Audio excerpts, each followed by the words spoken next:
Hello friends and welcome back to my channel. I'm Stephanie, this is Ozzy, and you are watching Newlightpets. Today we're filming outside because it is a beautiful day and Ozzy and I want to enjoy the sunlight. On today's episode, we are going to be talking about different ways that you can save money with reptile keeping and different hacks that can be used so that you don't have to break the bank. These are just different things that I've learned over the years through reptile keeping and things that I do personally. So I wouldn't recommend them unless I did them myself. So let's go ahead and get started with the different tips that I have for you guys.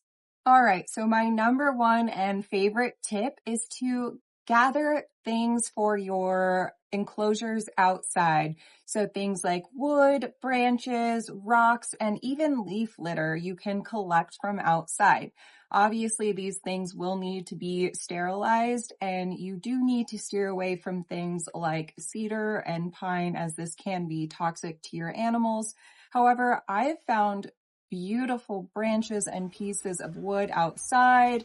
I've used my own leaf litter.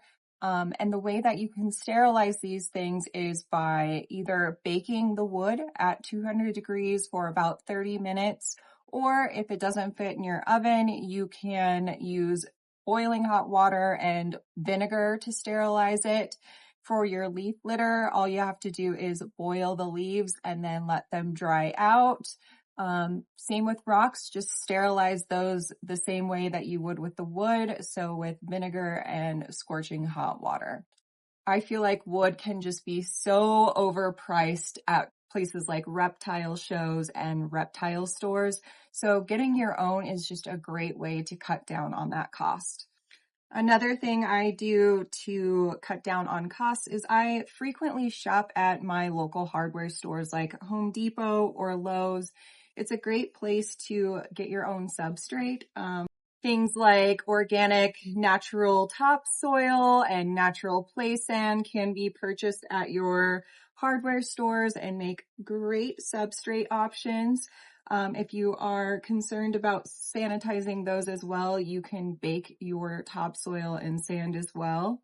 I also love to use ceramic pots as hides. I just flip them over on their side, or like I did in Ozzy's enclosure, I just kind of chipped out a hole in the ceramic pot, flipped it upside down, and that became a hide for her. Also in the plant section, the ceramic dishes or even the plastic ones can be great food or water trays for your reptiles as well. Another place I love to shop to save money is craft stores, places like Hobby Lobby or Michael's. You can find really nice, realistic looking plants that are perfect for your reptile enclosures. I know I struggle with Ozzy, for example, or my snakes with live plants as they just get completely trampled on and destroyed. So I've been able to find very affordable and realistic looking plants at craft stores.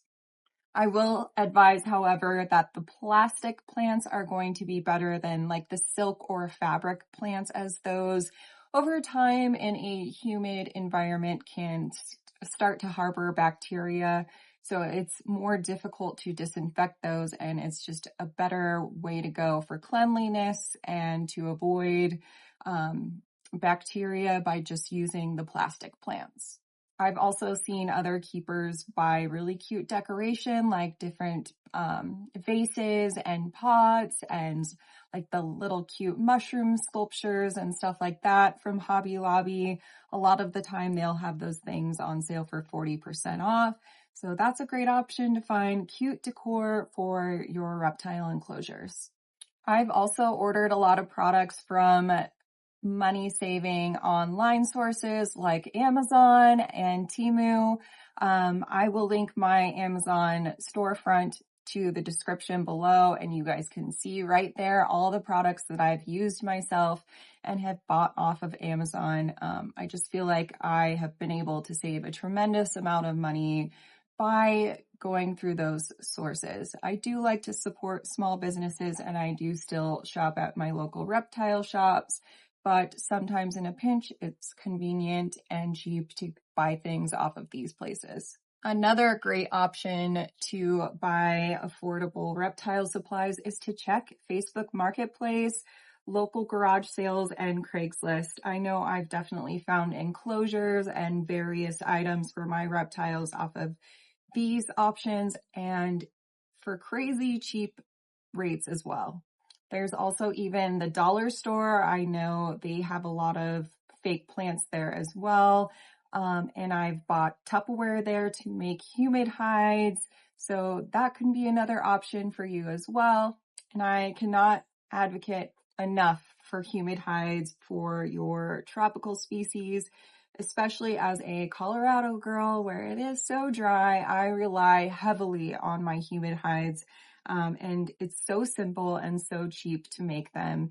I'll post a picture. Basically, all you have to do is just get a Tupperware enclosure that fits your animal, cut out a hole for them to get inside of it, and fill it with moist sphagnum moss, or you can use coconut fiber as well. And this will really help with their shed and keep your animal healthy. The last two suggestions that I have for you are a little bit more complex, but definitely worth looking into.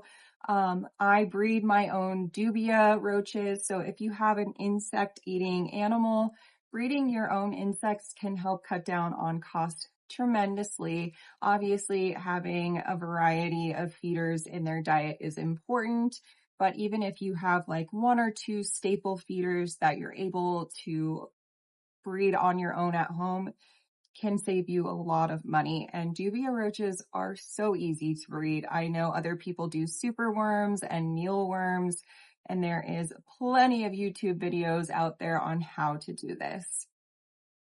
The last thing that I would recommend doing as well is if you are doing a bioactive enclosure, propagating your own plants is a great idea as well. As we all know, reptiles can be a little bit rough on their plants.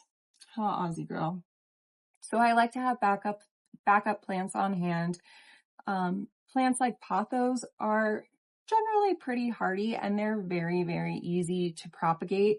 So I always take clippings from my potho plants and propagate those and have those ready to stick in an enclosure at any given time.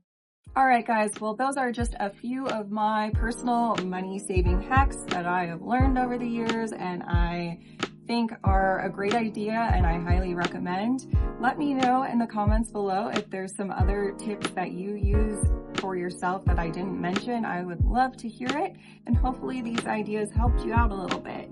If you like this video, hit that like button, and if you are new, be sure to subscribe. I put out pet care videos on a weekly basis, and until the next video, we bid you guys farewell, and we will see you soon.